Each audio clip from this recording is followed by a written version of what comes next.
In this video, we're going to look at drawing the thumb using blind contour. And the purpose of this is not to have an amazing finished drawing, but to train your eye and hand to work together and coordinate what you actually see versus what you think you see as you're drawing. So put your thumb way off to the side and move your paper so that you're not tempted to look at your paper while you're drawing.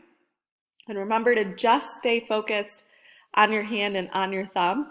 That way you can pick up on all of the details and highlights and actually focus on everything that's there, every detail and line, versus your brain and eyes not really working well together and just guessing what's there and putting something down on the paper without actually having a good idea of what you're drawing and what's actually there.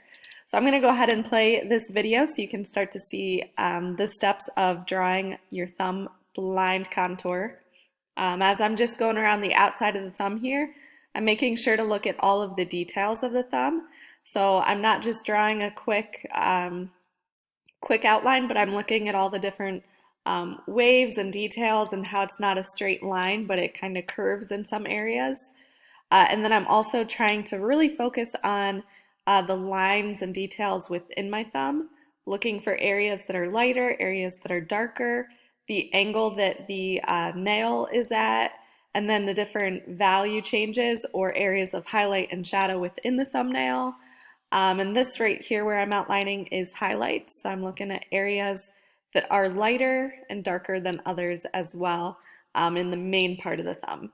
So again, it shouldn't look like an amazing drawing, but you should be able to look at it when you're done and see each of those individual sections having lots of detail and not just a quick circle for a highlight or a quick straight line for the outline of the thumb.